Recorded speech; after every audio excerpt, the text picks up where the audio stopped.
In today's video, I'm going to react to my F1 2024 driver and constructor predictions. I made these 15th of February this year, 9 months ago.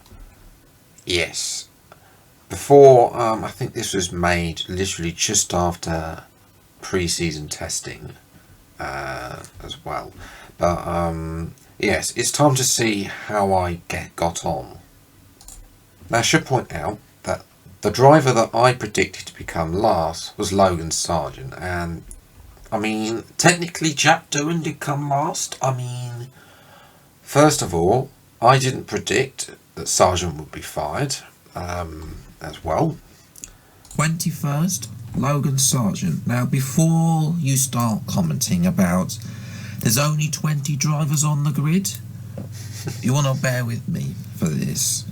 But yes, whatever happens, Logan Sargent will finish bottom. I don't believe that Williams has what it takes. I think AlphaTauri will finish above them this year, as I'll come back to them that later in the constructors' predictions. But personally speaking, Logan is not in good form. I mean, I just summed it up perfectly speaking. The Sargent's career there, you know, he wasn't in good form going into 2024, and you know, he paid the price when he became too expensive.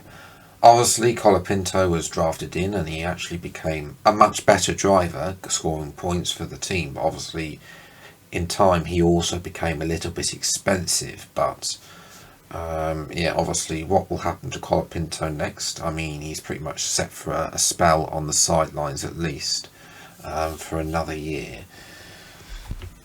5th place, Kevin Magnussen, another. Ah yes, you're going to hate me for this, because I put K-Mag in 20th. And to be honest, I mean, yeah, he wasn't actually, yeah, Magnussen actually finished 15th in the end, so I was a little bit way off. Obviously he had some good results, and obviously, you know, Haas were a lot better than what we thought they were going into the season. Driver that's not really been in such form. It's a shame for K-Mag. He's at the end of his F1 career. It's right with the prediction though, end of his F1 career there, but sadly, but there we go. Especially with the car it is. 19th and 18th, I'm going to put these two together because they could finish either way. They're not going to get very many points. It's Bottas and Zhou. I was right about that. They didn't get many points. They only got 4, but they were 19th. They were 17th, 18th, which, no, they were lower than that. I mean, I knew the Sauber would be bad, but they were diabolical. You know, the pit stops lasting 1,000 years at the start of the season, and then of course they just circled around at the back. I mean, I think Zhou may or may not have set a record for the new amount of times of qualifying P20 as well in a season. Yes. Yeah, obviously Zhou did get 8th place, but at at Qatar in that, you know, a little bit of chaotic race. But I mean, for the vast majority of the season, the car just wasn't there for these two to perform, and obviously it's cost them their drive. I mean, Bottas has come out and said recently he's regretting his move to Sauber, because obviously Benotto had this plan of how to move Sauber forwards and into Audi, and then not Benotto, Vasseur, excuse me, and then obviously that has just gone completely. That's just gone. You know, the whole thing has just gone completely down the drain. Both of them are now gone. We'll have to see what. I'm going to be interested to see what Hulkenberg can do in that car. Obviously, they did show a little bit of better form at the end of the season, with Bottas getting in the top 10. Sadly, not getting points in this final race because he had that collision. But yes, obviously, you know, with the team moving to Audi, there's definitely room for improvement. We'll see what Bortoletto as well does in the new year. is Nico Hulkenberg. Nico did fantastically well in qualifying in 2023. His race results weren't quite so good. I think that's what I was building off. But obviously, he improved his race pace. And obviously, again, I made a mistake. 17th is not where Hulkenberg finished. He actually finished 11th in the end because Gasly had that sublime end to form. Coming in, at the end there, getting those third, those fifth and sixth places, picking up a load of points. For Hulkenberg though, it's been a good season, a good end to his Haas career. 11th place, I think he'll be happy with that. If they says, I think Haas, if they told them they were getting 7th after the reports they had in pre-season testing, I think they'd have taken it, to be honest. I know they're slightly disappointed they lost to Alpine in 6th place in the end, but it's a good effort. And obviously it's a change of lineup. They've got Ocon and Behrman coming into 2025, so yes, but I'm going to hold off on what I'm going to say for 2025 predictions until that 2025 predictions video, because we need to see how the cars are going to be in pre-season testing next year. 16th place, Liam Lawson. I do think Liam will make an appearance in the second half of the season, because I believe... Spoilers. Yes, 16th for Lawson. He actually finished 21st, so I'm not doing too well, am I? I haven't actually predicted one right. To be fair, it was a little bit difficult with 24 drivers, and we start the season with 20. But I was right that Liam would make on the grid, but, well, you'll see what I mean later on. Obviously, he finished 21st in a 20-car championship, and he's been touted for a Red Bull drive. Whether he gets that Red Bull drive is yet to be seen. This is why I haven't done the other video where I got my F1 2025 driver predictions video reaction. I'm just waiting for Red Bull to sort who's going to be in their 4 cars out, basically. Although we know 2 of the spots probably going to be Tsunoda and Verstappen potentially, or Lawson. Either Lawson or Tsunoda is going to be definitely in one of the RB spots. We'll have to wait and see what happens there with obviously with the Perez situation. But yes, 15th place, Alex Albon. Williams had a very good 2023, but I don't believe they're going to be performing quite as well in 2024. That's the closest so far. Albon actually finished in 16th place. Yeah. I base this off, as I said in the original video, of them about them changing the philosophy of the car, trying to put more in the corners, and it just, as I predicted, it backfired for them. Obviously, they're going to have Carlos Sainz in the car next season, and they're going to have a full season of 2 good drivers to have a go and get the maximum amount of points that car can go. But ultimately, for them now, they are waiting for 2026. If the Mercedes engine is as good as people are predicting it's going to be like 2014, then they are going to be where they were in 2014, scoring podiums. And, with the driver lineup, with Sainz and Albon, they could potentially they could try and even fight for a race win. That depends on, obviously they are focused fully on 2026 when those regulations get released. For Albon, it wasn't a great season for him.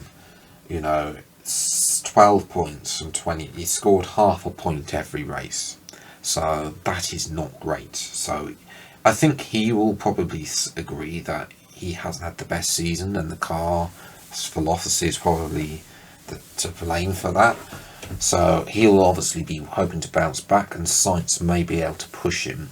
There's already talks that Colapinto came in and pushed him a little bit more to perform, and he did actually pick up his best result this season at Baku when Colapinto was with the team, and Colapinto was 8th in that race at Baku. But yes, he didn't score right after that. But I mean, yes, that's where Alex's season. Not for him, he's looking to be better than the rest. That's where Williams want to be. They want to be 9th and 10th in the driver standings, and 16th is a little bit of a letdown. 14th place, Esteban Ocon. Now, Estebesti, I don't get me wrong, I want Estebesti to do well, but at the same time, I do think he needs to get out of Alpine as well. Give me my crystal ball back. I'm back in it. 100% right prediction there on 2 things. Firstly, Ocon finished 14th in the standings, and secondly, the fact of the matter is, he's leaving Alpine for Haas. Well, he's left Alpine for Haas, rather. I didn't predict that he'd be fired, well, not fired, but had his contract terminated before the final round. I didn't predict that, but I mean, that's not too bad. I mean, I foresaw this. I think we knew that one of Ocon or Gasly would be leaving eventually. It would not be a long-term partnership between those two, given their history. So, yes. This is going to be unpopular.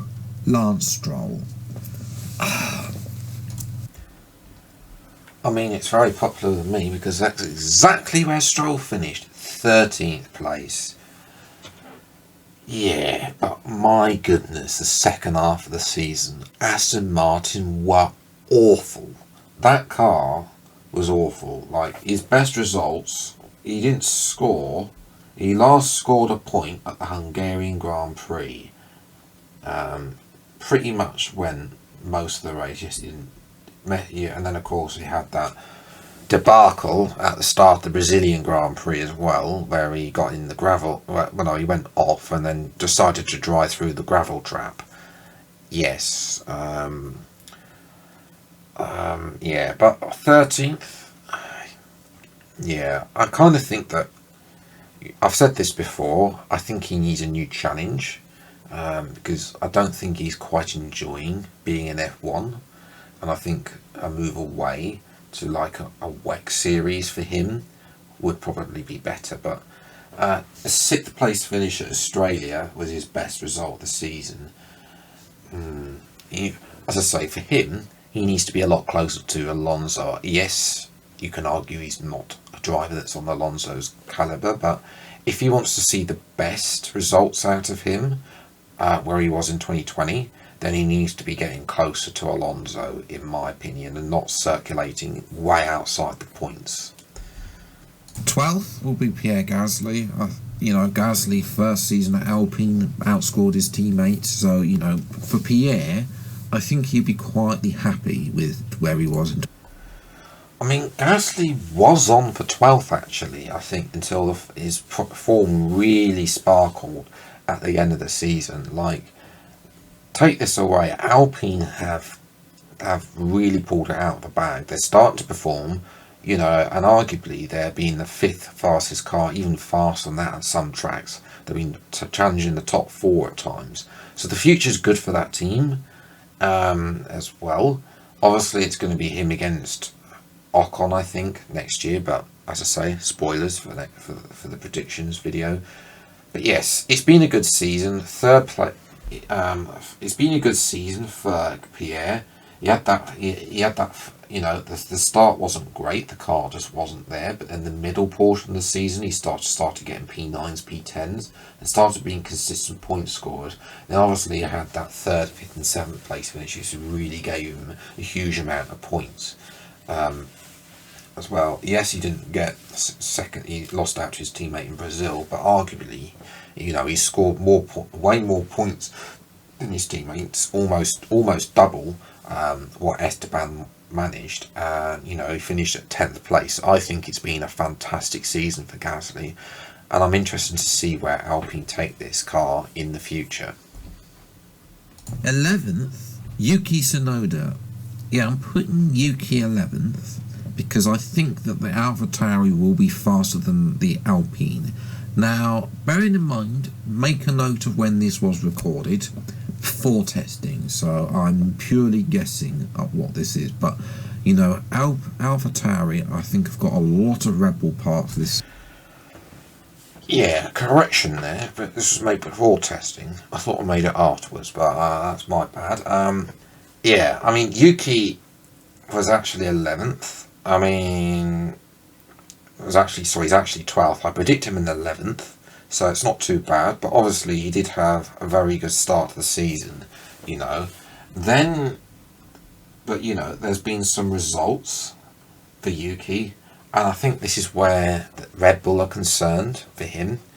You know, if he was consistently in the points like he was at the start of the season, then I think Red Bull would be in the Red Bull seat right now, confirmed.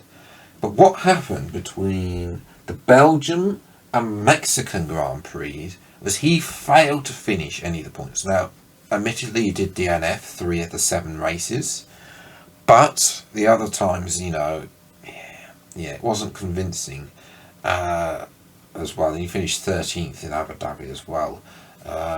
So yeah, there's been it was an improvement from Yuki compared to previous years, but for what Red Bull are looking for, it is not enough, and I think that's why they haven't chosen Yuki Tsunoda to partner Max Verstappen for 2025 yet. Now, whether or not they do or not, we'll have to wait and see. We'll find out very soon who Red Bull will have in their cars for next year. Perez P10.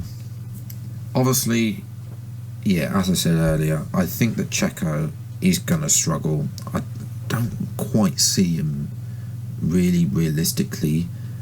You know, he was such on a high at the start of last season, but then he just dropped off dramatically so much that he finished so many points behind. And I think, yeah, so basically did the same again.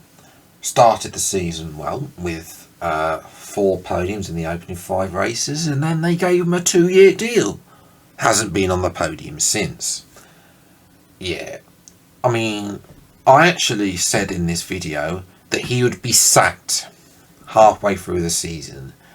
That hasn't happened. I mean, he did the full season, and I did speculate numerous times throughout this year that Perez could be sacked at some point, and it hasn't happened. The fact they give him a 2-year deal, and the fact he's just not performing, he's not giving Red Bull. In my mind, would a better driver have been able to, you know, a more consistent driver in that car, been able to be closer to Max and potentially help them win the Constructors' Championship? I don't know, but that's definitely going to be on Red Bull's mind as they decide his future for certain, whether or not if Perez is going to be getting the chop for next year. But I mean, the first 5 races, very good. Australia, where Verstappen retired, he should have won. He should have ideally been in a position to win. Didn't finish P5. But then, you know, since then, you know, he scored 1 point in the last 5 races. The only exception to his form was, unfortunately, in Baku when he was fighting for that podium. You know, Baku was the only time we saw Perez where he needed to be.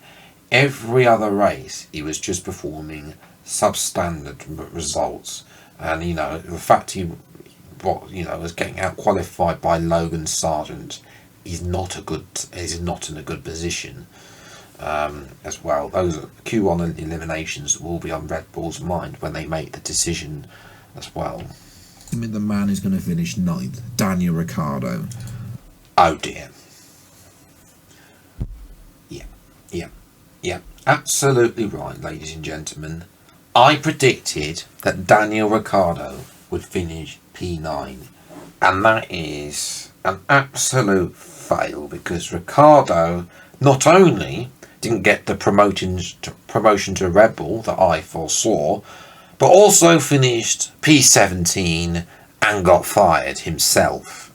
RB, AlphaTauri, or also whatever you want to call them this week.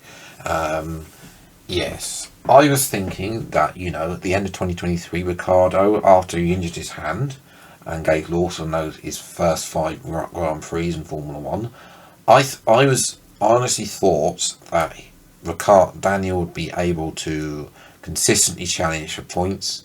I thought he was going to have to start that Yuki had, be there or thereabouts getting points as well.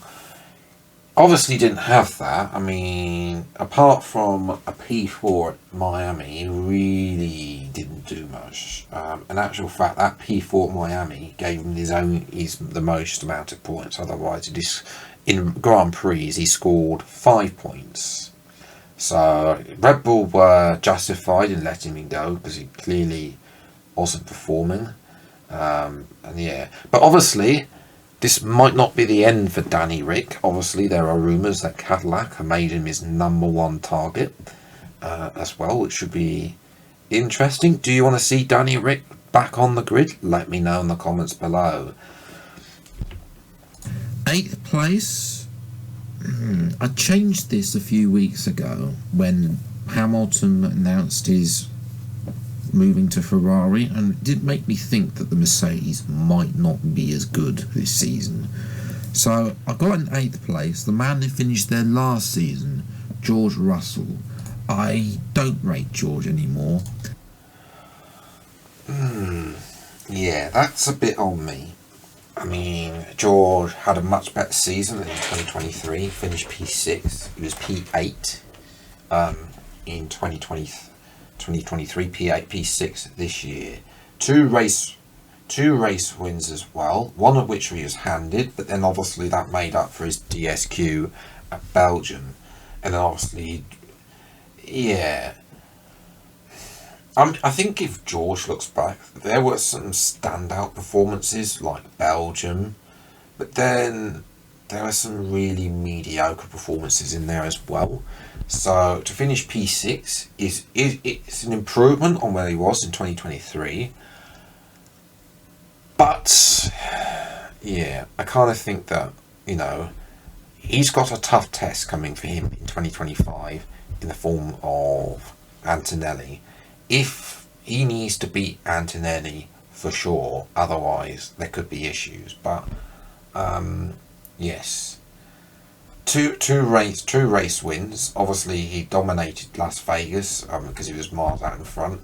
I think Hamilton, had he started on the front row, would probably had beaten him into that run. And obviously, he inherited Austria the win because, the fact of the matter is Verstappen and Norris collided at that point. And obviously the one win he actually deserved was Belgium, he got disqualified from. So I would say it's been a mixed bag from Russell. There's been some races where he's been very good, and there's been some races where he's not been good. There's been some races where he's been lucky, like also the podium at Baku as well, which he didn't really deserve to get. He's supposed to finish P5 in that race. But yeah, it's an improvement, but obviously as team leader next year has to be a lot better. Fernando Alonso. Yeah, this will be tight, I think, but yes.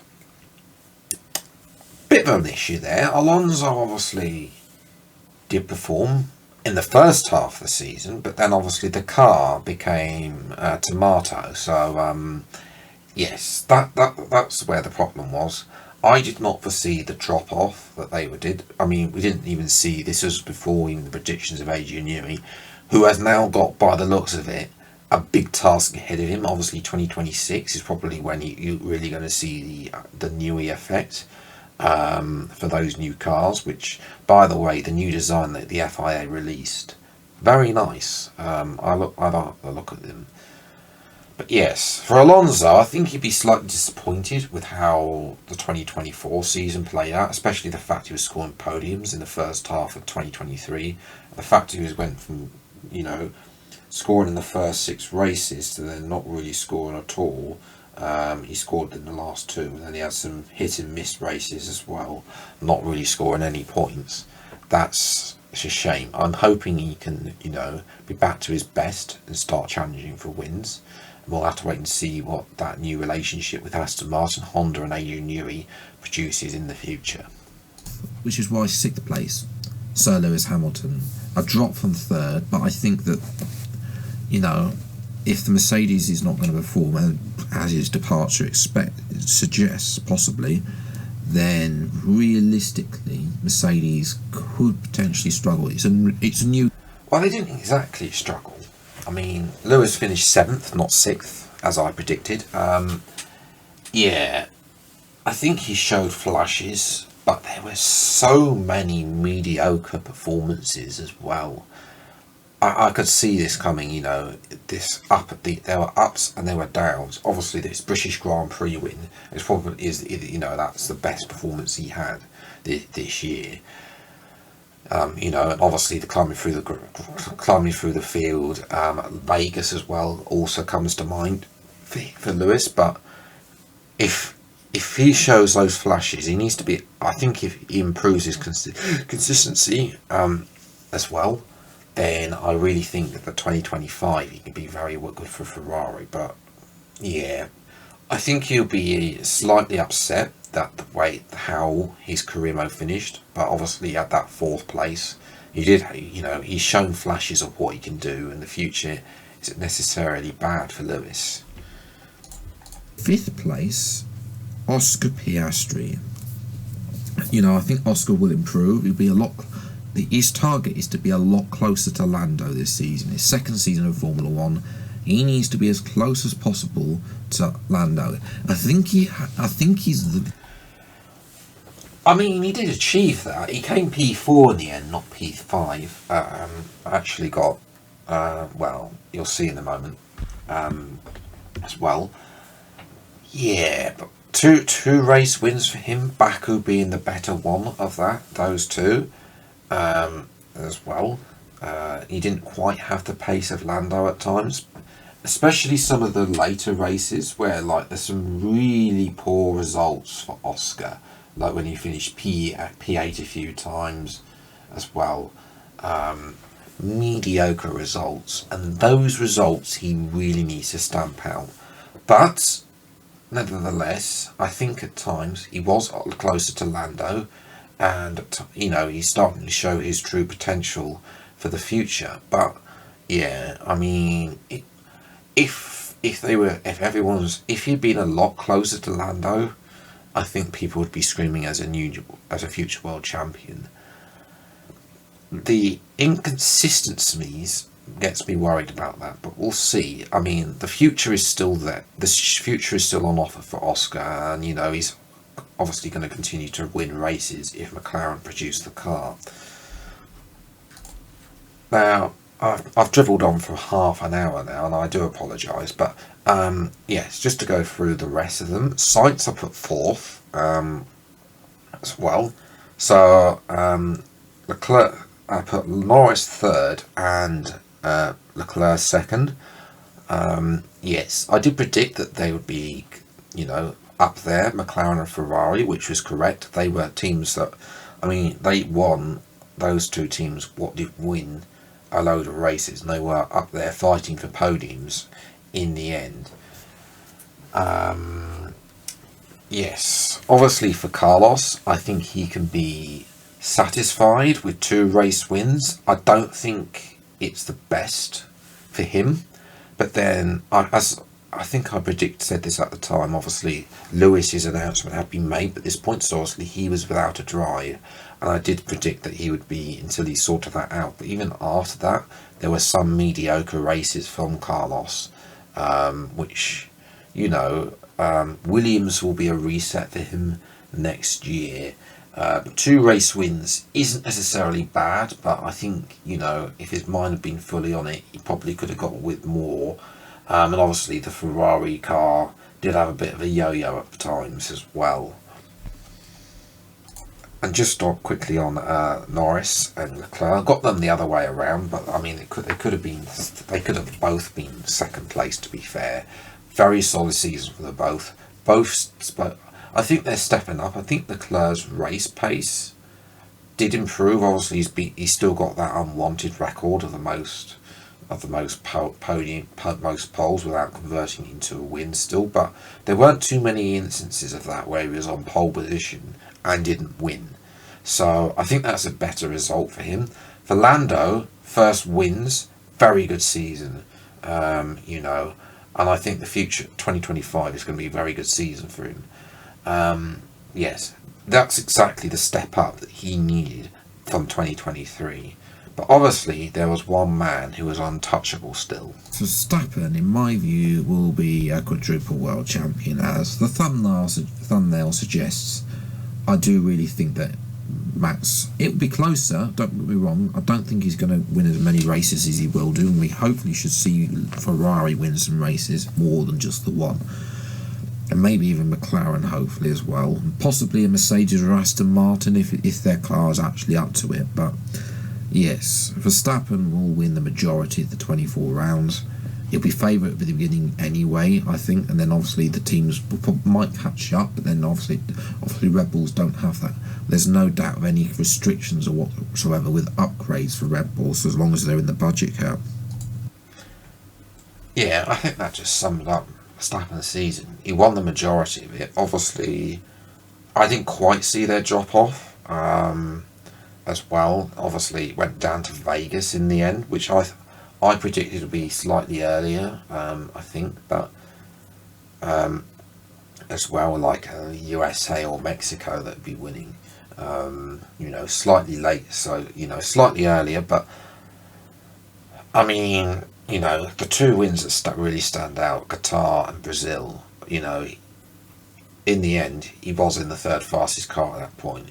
But his consistency shows he has potential. It's just a shame the way he behaves. Sometimes he does have the occasional tantrum on the radio, which he really needs to stop grizzling and just get on with it. And I think there are some results there. Like a few P6s, where a few incidents have happened or something's wrong with the car, and he's too busy moaning about it on the radio. I think he just needs to get on with it and produce the pace that we know and just drag that car up to a better position, personally. Now, I did make Constructors' Championship predictions. 10th, Haas, a dreadful car, expected to be last. Gene Haas will probably walk away and sell the team at the end of the season anyway. Incorrect. Finished 7th. 9th, Alfa Romeo, again a team that's been very mediocre form. Well, they were mediocre, but they finished 10th place. As well, both of their drivers looking over their shoulders. 8th place will be Williams. Majority of those points. Williams did finish 9th in the end, as well. Again, the Haas result really was threw up everything, because everyone was expecting pre-season their car to be awful, and it wasn't. Points picked up by Alex Albon. Now 7th and 6th is interesting, because I put AlphaTauri 7th, and I purely think based that's on AlphaTauri and Alpine could be close at points. So Alpine, they were close in the end. Right until the point that Gasly really started scoring those final points, and they got that 3rd and 2nd place. Obviously, Alpine before that weren't close. They had like 23 points, and obviously then they gained 40 points, and finished P6 in the end. AlphaTauri finished P8, so they were more consistent than Alpine, but they were, in the end, they had that drop off, to finish in P8. Now, the other construction results, I predicted Aston Martin and Mercedes correctly, because obviously, 5th and 4th.